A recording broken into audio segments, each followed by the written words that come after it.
in order for me to get any type of divine inspiration, meaning to really know what I'm doing is the right way, then I have to refine myself to be connected to the divine. Now, how do I do it? I have to follow the Torah. I cannot follow 50% of the Torah. I mean, I can. It doesn't mean that that's what I'm supposed to do, and I will definitely not get divine inspiration. Now, divine inspiration is that as my neshama goes up to Shamayim, and it sees everything. Because at night, when my neshama goes to sleep, when I go to sleep, my neshama goes up to Shamayim. And it sees everything, and it gets everything. Just that when it comes down to the world, all this information gets forgotten on the way. But the neshama is holding all this information. Now, if I feed the neshama with what it wants, then it will know how to relay it to me. The neshama doesn't care about food, it doesn't care about sleeping, it doesn't care about money, it doesn't care about anything. The neshama cares about Torah and mitzvot. If you give your neshama Torah and mitzvot, then it will start talking to you. Now, there's more components.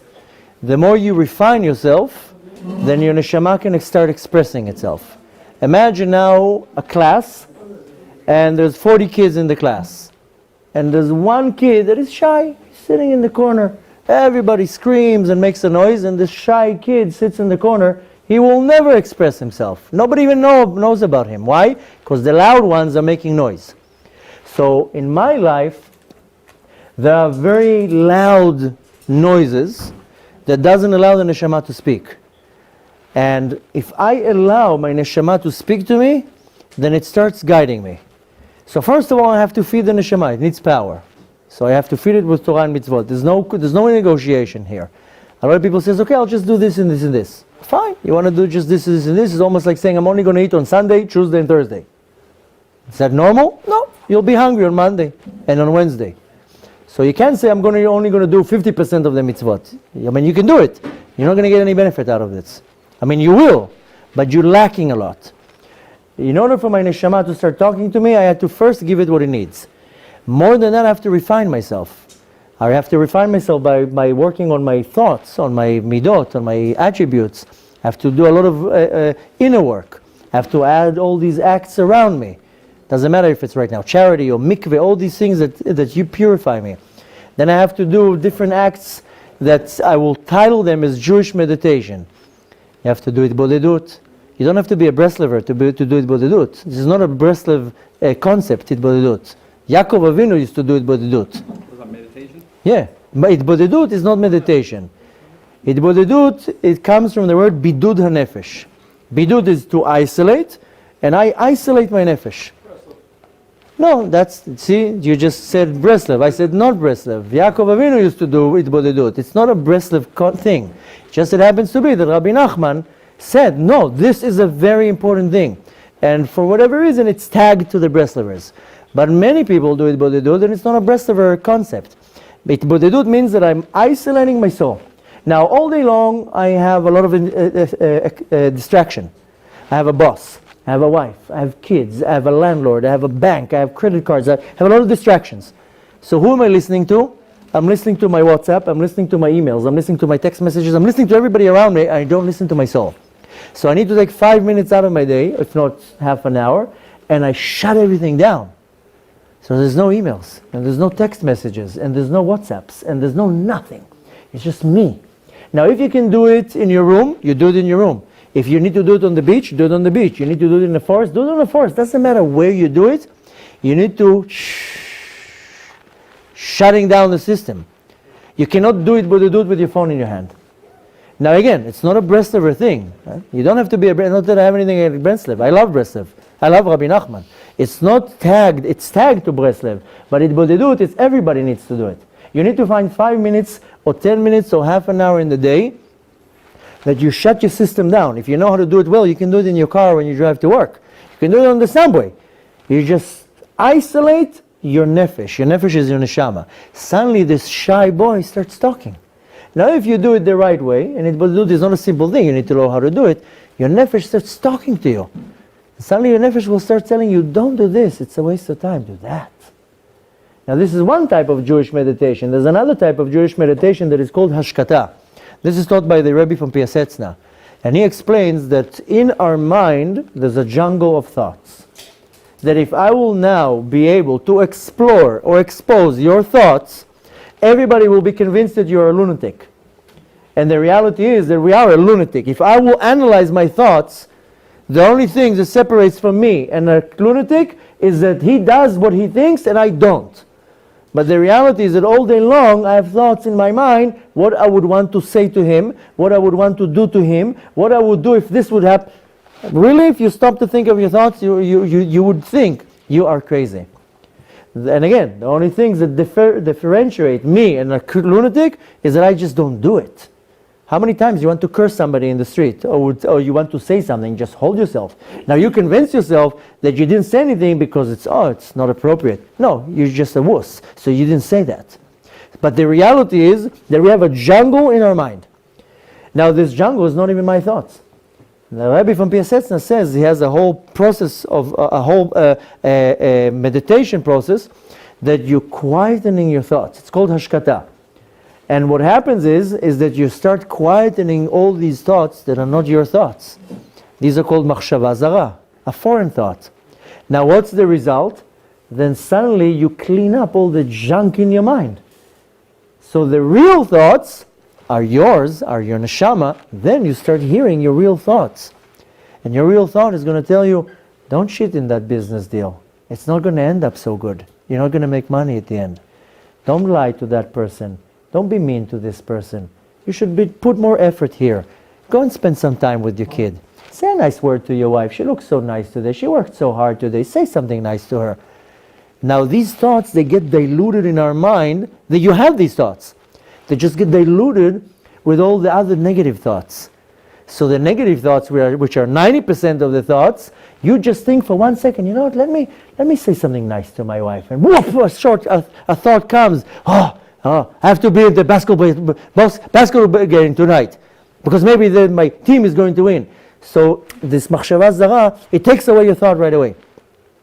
But if you practice this type of meditation, then you're quietening the mess in your mind, because our mind is a mess. I mean, the reality is I have to work because I have to pay my bills. And I have to worry about my kids and my wife and I have all day long a lot of things going on in my mind. Once in a blue moon, I'm lucky, I get a vacation. But if I take a time a day that I meditate and I quieten, then suddenly my thoughts, which is my neshama, starts talking to me. So the result is that my neshama is going to tell me, you're not doing well. Why are you going to the 9 o'clock minyan? Go to the 7 o'clock minyan. You'll do much better. Why are you doing this? Your neshama will talk to you. The problem is that right now, the voice of our neshama, if you compare it to the how do you call it here in America? The cabinet? All the senates are sitting together? How do you call it here? Congress. Congress? Okay. So Congress, there's how many senates? 50? But I'll give you the examples from Israel. It's easier for me. You have the Knesset. You have 121 Knesset members. If one says yes and 120 says no, can you hear the one that says yes? No. There's a ratio in the voices. So if your neshama is very, very weak, it doesn't express its thoughts in its mind. So what the result will be? Total confusion. So you don't know, am I doing the right thing? Am I going on the right path? Should I do this? Should I do that? Should I date him? Should I date him? What should I do? And all day long you're in confusions. Because who's talking? All these foreign thoughts. This is called machshava zara, a foreign thought. It's not even mine. It's not even my thought. So I have many different ways. First of all, I have to empower my neshama. And my neshama needs Torah. And it needs tefillah, it needs prayer. And it needs to keep the Torah. Because if I don't eat kosher, then my entire body is impure. My thoughts are impure. The kosher diet is not to make my life hard. Than to skip a restaurant because it doesn't have a certification. The kosher diet is to make my entire system pure. That's it. You're not particular with kosher, your entire system is not pure. And I'm not saying in chas v'shalom in a negative way. Your thoughts will be impure. Your entire desire will desire things that are impure. Why? Because what I eat becomes part of my flesh. And if I eat something that is impure, then I will be impure. And I'm not saying I'm going to have leprosy. And I'm not saying chas v'shalom, I'm saying it in a negative way. It's almost like coming out to a doctor and the doctor gives you a diagnosis and you're not going to yell at the doctor, why are you telling me I'm sick? I came to you to tell me that I'm sick. So You know, the ones who get screamed at are the rabbis, not the doctors. So if I eat unkosher, unkosher equals unpure or impure. So it means I'm putting this impurity in. So don't expect to have pure thoughts or impure desires. So the kosher is the basic. So everything the Torah tells me to do is to benefit me, not to annoy me. People say, oh, again, these rules, all these prehistoric rules. These prehistoric rules are the hints that Kadosh Baruch Hu says, listen to these rules, you'll be fine. I'm not coming to torture you. I'm not coming to segregate you or to make you annoyed. I'm coming to help you. Once I pass that point, I have to work on myself. If I'm able to do all this, you're not going to have doubts. You're going to wake up in the morning and says, this is the business deal I'm doing. But how am I going to get the money? I don't know how Hashem is going to make it happen. And now if you really focus yourself on Hashem and you're becoming annulled to Hashem, it says that Avraham, Yitzchak and Yaakov, they were the Merkava, Maaseh Merkava.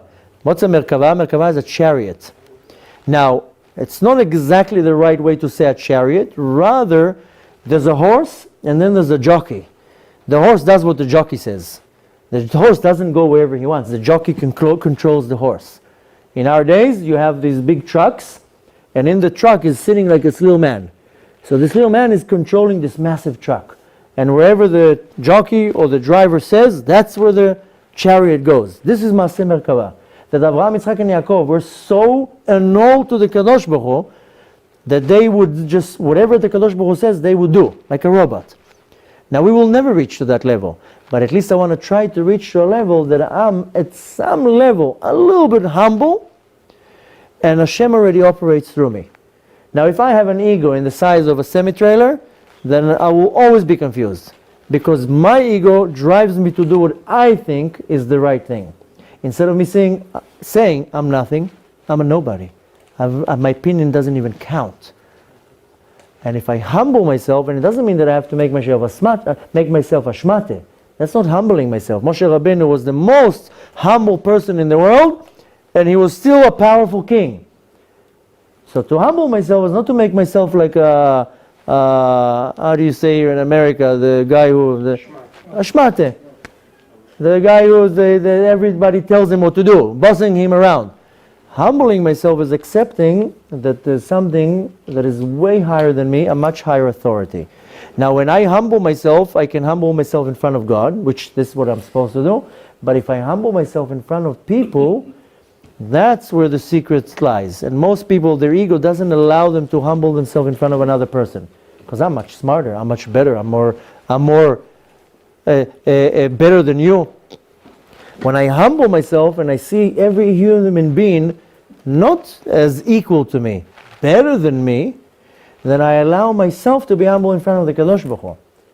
And if I want to practice something, is to see the greatness in every human being. And the reality is that most of us do not do it and don't even have the ability to do it. He's a liar, he's a thief, she's ugly, he's this, it's Lashon Hara. All I do is I look at people and I see all the bad things in them. Which the reality is that if I'm able to see in you something wrong, it means that I have it 10 times stronger, and I'm recognizing it because it's reflecting on me, and I'm too embarrassed to say, I'm a liar, so you are a liar. But the reality is that if I recognize in you something bad, it means I have it. And I'm really not in the level of admitting that I have it, so I'm throwing it on you. The secret lies in that our sages say, "Ve'edan kol adam lekaf zchut." Every person that you look at him, judge him favorably. And I'll give you one example that is live. Today I'm sitting on the plane like this, I'm dead tired, I didn't sleep for like 3 months. Finally I get like 12 hours that I'm forced to sleep. I'm sleeping on the plane. Now how can you sleep when you're like this? An engine here, you can't really sleep. Finally I fall asleep. I'm starting to dream of a bed and a soft pillow and my legs straight, and my hand was like that. Somebody runs and pushes my hands and wakes me up. My split-second reaction is like, I finally fall asleep and this guy cannot move like that and he has to bump into my hand, and right away the Yetzer Hara comes with 3 bodies and they're already, and you know what? Within a split second I was like, wait a minute. Our sages teach us, Dan kol adam lekaf zchut. Maybe he's sick and he ran to the bathroom. Chas v'shalom would have an accident on the chair. Maybe something's wrong. I don't know. And you know what? His little kid ran so fast that he ran after the little kid. Happens to be that he bumped into me. So I could right away say, look at this chutzpan bumping into me. How dare he bump into me? Or to say, misken, maybe something happened. And the reality was that his 2-year-old was running up and down. He ran after him. So in every situation, you can right away fill up into how dare he do it to me. Or right away says, you know what? That person has a good reason right now. And you know what? If he bumped into me and I lost another minute of sleep, might means that the Kadosh Baruch Hu turned things around, that he bumped into me to wake me up. Means that I'm not so 100% that I got the smack into my face. So the point is that with everything else that I said, is all boils down to how much I'm willing to look at another person and make space to the other person. This is what it boils down to. Because we are now in exile. And a very unfortunate exile. And we are in this exile from one reason, and it's called Sinat Chinam. The second Beit HaMikdash was destroyed from Sinat Chinam. The first Beit HaMikdash was destroyed from idol worship, forbidden relations, and bloodshed. Since the sin was revealed, the length of the exile was revealed. They left Yerushalayim for 70 years. The Prophet said, you're out for 70 years. 67 years later happened the story of the Purim. 3 years later, they're back in Israel. The second Beit HaMikdash was destroyed from Sinat Chinam, and up until today, we're in exile. Since the sin is not revealed, the length of the exile is not revealed. There's no other explanation why we're still in exile. We finished everything that we're supposed to do. But we still have this little Sinat Chinam in us. And Sinat Chinam is not that I hate you. Is that I hate that you are better than me. That's the real Sinat Chinam. That why is he more successful? Why his wife it seems like a much better wife? Why he's making more money than me? I'm also good. And we all carry this little into somebody else that I can't stand. Somebody's in my space.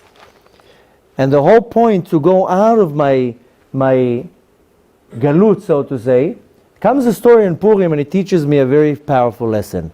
Because the story of Purim is the miracle of going out of a decree of annihilation into freedom, going back to Eretz Yisrael and building the Beit HaMikdash. So it's called Megillat Esther, not because the queen's name was Esther, her name was Hadassah. Rather, Esther is something that is concealed. And the Megillah comes to tells me, Legalot. The Megillah comes in the world, Legalot. Legalot, revealing something that is hidden. And in the Megillah, it tells me that I have to do 4 things. And these are the 4 mitzvot that I have to do in Purim. Mikra Megillah, we said, Mishloach Manot, Matanot Levyonim, Mishteh V'Simcha. These are 5 things that if I apply into my life, that's the secret of me going out of my galut. So the Mikra Megillah, it goes to learning Torah. Because we have to read the Megillah. That means I have to learn Torah every day. Pretty simple, not too much to think about. The second one is Matanot Levyonim. Pretty simple. Tzedakah. I have to do charity. I have to do acts of charity. No brainer. It doesn't matter if you put a coin in a box or you take somebody a ride. I have to do acts of charity. And acts of charity is not writing checks, babysitting my neighbor for 2 hours that she can have a peace of mind and daven from her. That's charity. Then I have then I have another one, which is Mishloach Manot. Mishloach Manot is not about giving a piece of a bag with a few toffees in there. Mishloach Manot is I'm giving you something and you're giving me something. And the secret behind is, when I was a little kid, I don't know the custom here in America. In Israel, the custom in the school, that everybody comes with Mishloach Manot and you put it on the table and then there's a raffle and you just go and you pull one out. And I had the worst luck in history. I would bring the best Mishloach Manot and I would get like this little bag with 2 dry bambas. And I always be like, I'm giving like the best Mishloach Manot, I'm getting nothing here. So the whole concept of Mishloach Manot is that I give you something of mine and you give me something of yours. This is Ahavat Israel. This is unconditional love to somebody else that I don't know. And I'm giving the best out of myself and I might get something not that great back. And then we have Mishteh V'Simcha. Mishteh goes on Shabbat because the Mishteh is the Seudah, is the meal. The entire mitzvah of Shabbat, the main mitzvah of Shabbat is the meals. We have 3 meals that we have to sit around the table. That's the main part of Shabbat. And of course Simcha. Simcha is that if I do anything in my Avodat Hashem without Simcha, then it's worthless. I'm going to be judged not because they did a sin. I'm going to be judged. Ekev asher lo avat et Hashemcha b'simcha v'tuv levav. That's what they're going to be, the judge, the dean of my behavior. They're not going to come and tell me, you didn't do this. They're going to tell me, you weren't happy when you did this. So if you have a $100,000 debt, at least put a smile on your face. Baruch Hashem. That it's not 200,000. Baruch Hashem. So we have 5 mitzvot that are the secret of getting me out of my own exile. So we said learning Torah, charity, acts of charity, Ahavat Chinam, Ahavat Israel, Shabbos, and, are you paying attention? And Simcha. Okay? So I understand 3 of them very easy. Shabbat is very simple, cut and dry. I have to keep Shabbat. Learning Torah, very simple. Acts of charity, I understand. But you're telling me to tolerate another person, Ahavat Israel, and then you're telling me to be happy? How are you expecting me to do that? How are you expecting me to love every other person, but I can't stand half of the world, and you're asking me then to be smiling when I have problems? These are 2 mitzvot that I don't understand how you even come and tell me to do that. But that's where it all lies. That's where the success lies. That if I can tolerate another human being and make space for another human being, and doesn't matter where he came from, doesn't matter if he has a long beard, a short beard, no beard, a hat, a crooked hat, no hat, blue suit, black suit, doesn't matter he's from Iran, from Paras, from Poland. It's all nonsense, and that's where we're failing, because we judge each other because from which group they come from, how they dress, how they pronounce the word. This guy says oi, this guy says oh. It's all nonsense. The Kadosh Baruch Hu is looking from above and saying, what's going on here? What's going on here? You don't like each other because they're not from your group? Because you think a little bit different? That's where we're mainly failing. This is called Ahavat Chinam or Sinat Chinam, that I can love another person unconditionally or judge another person because he's not equal to me. I'm much smarter. My rabbi is more smarter than his rabbi. So this is why we're in exile, because I'm not able to give space to other people. And if I'm not able to give space to other people by loving unconditionally, I will never be happy. I will never be able to do anything b'simcha. Why? Because I don't have compassion to another person. And if I don't have compassion to another person, I will never serve Hashem b'simcha.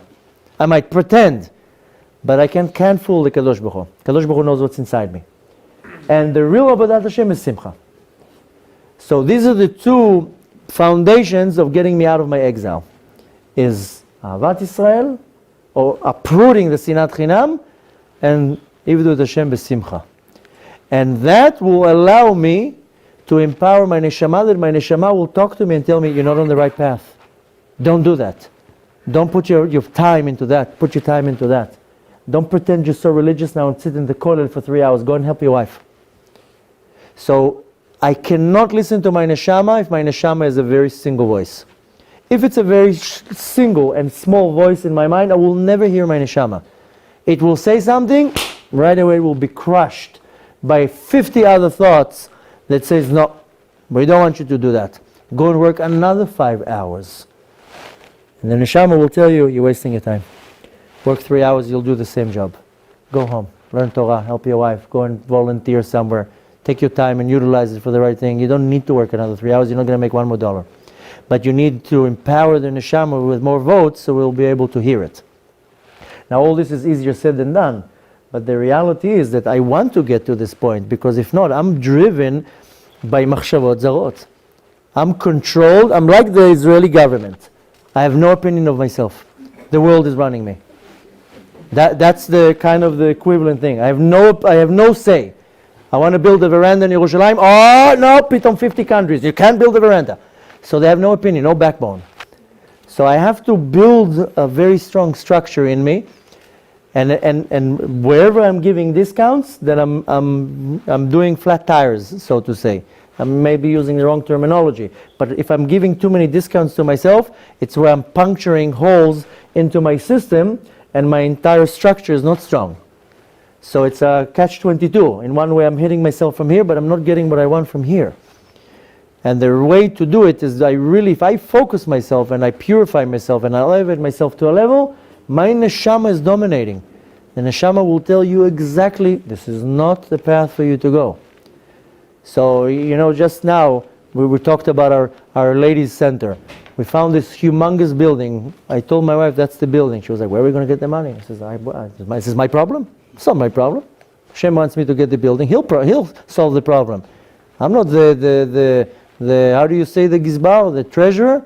I need to come and do something here. That's what the Kadosh Baruch Hu wants. So the neshama tells you, you do it. Don't worry, I'll solve the problems. You just do what you're supposed to do.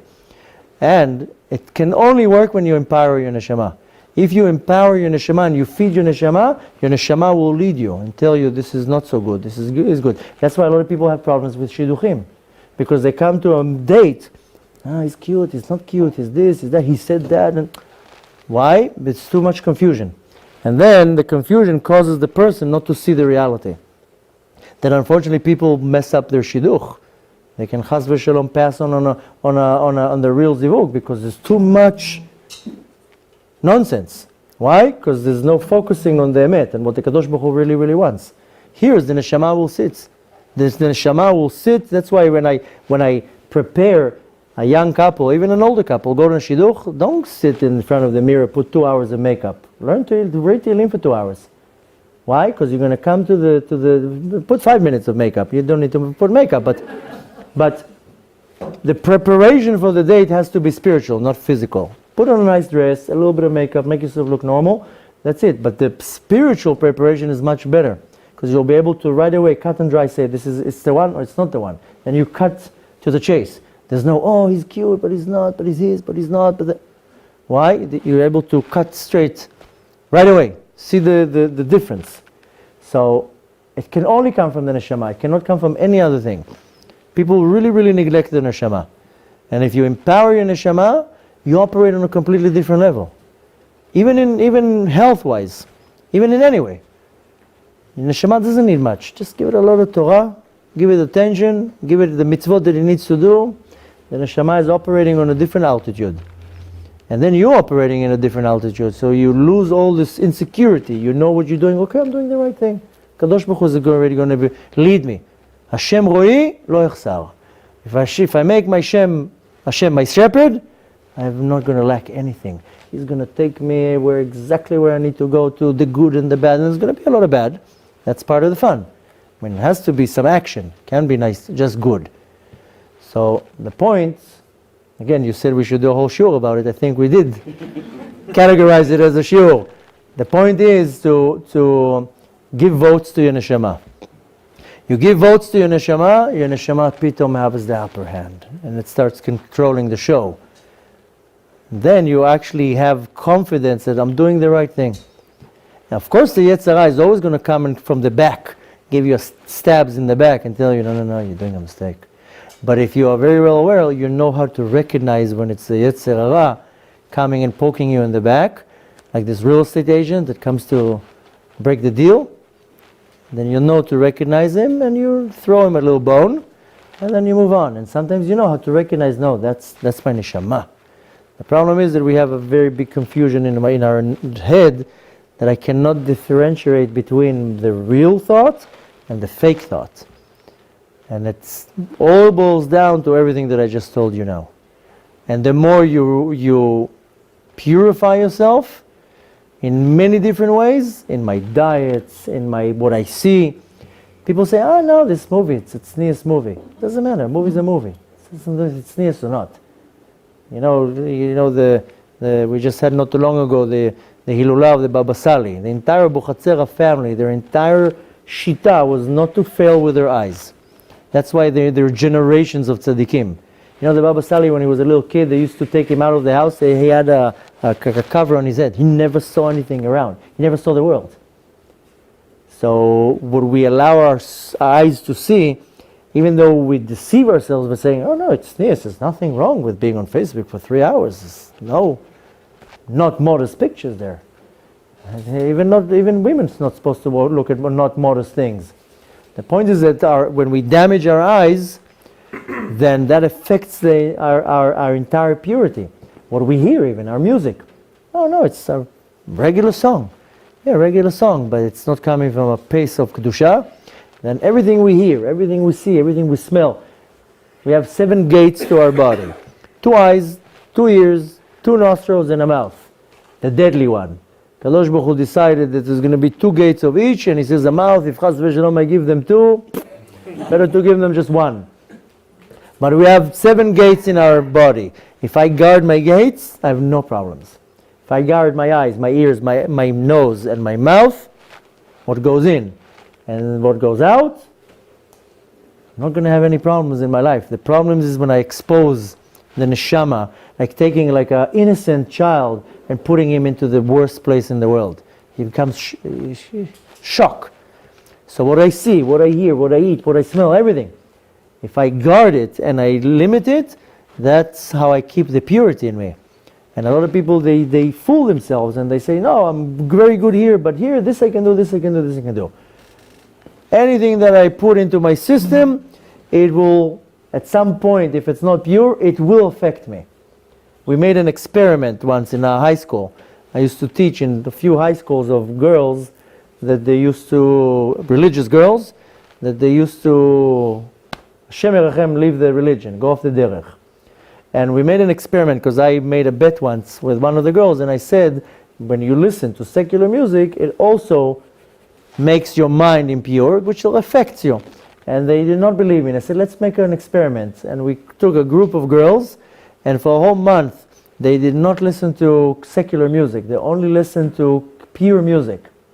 And the difference was so unbelievable in the girls that didn't listen to secular music and the girls who listened to the secular music. And I know it's a big temptation, and I know it sounds like, a big deal. It's only, I don't know even the names, Lady Gaga, Shma Gaga, whatever it is. It's only a song. Yeah, it's only a song, but where does the song come from? Where does it originate from? It originates from purity, from impurity, and in this experiment, it affected these teenagers. Their behavior, their thought, their pattern of thought. It's something so simple and mundane, but it affects my neshama, and my neshama is so pure that, for example, when we have kids, we don't put anything impure next to them. Even the teddy bears, they're pure animals. Even the clothes on them. I mean, today most of the clothes, they'll have like a lizard or a giraffe or whatever it is. A giraffe is kosher, but that's not the point. The point is that even the things that we put next to our kids, we don't put next to them a teddy bear. So we'll put a duck or a chicken or something that is kosher, that even a baby is so pure and so sensitive that nothing impure should be next to them. Every time we have a baby, my family, they're like, you're making my life so hard, I can't buy them even clothes, because all the clothes, they have a teddy bear, they have an alligator, they have a worm. I'm like, no, you have to take it off, just don't buy it. Why? Because it does affect the child. It also affects me. The more I make myself holy, the more I put into my system holiness, it seems like, it's not such a big deal. It is. It's the little things that affect the neshama and the purity of the neshama. And the more the neshama is pure, then its voice is much, much stronger. The more the neshama's voice is stronger, then it knows how to resist much, much stronger. That's what I want to reach. And again, a lot of people saying, you're fanatic, it's too much. You can call me fanatic. I am fanatic. But there's results. And when I want to get something, then I'm determined to get it. And if I have to segregate myself from something, then it's worth it. Because, a lot of people say, I don't want to do a certain act. And a lot of people come to me with questions about chinuch of their kids. And I tell them, don't do this and don't do that. Oh, no, it's too hard. So don't complain now that your child is chutzpan. That he's answering back to you. Or that he doesn't want to learn. Or that he doesn't get along with other kids. I'm telling you, do this and do this. No, it's too hard. So don't complain. It's very simple. You don't want to complain, then do what I told you. So a lot of the times, people, they just either too lazy or they don't see the connection. But the reality is that every little act that we do in our life affects us in such a way that we think that the big things are affecting us. It's the little things that affect us. You ever saw a bacteria? It's microscopic.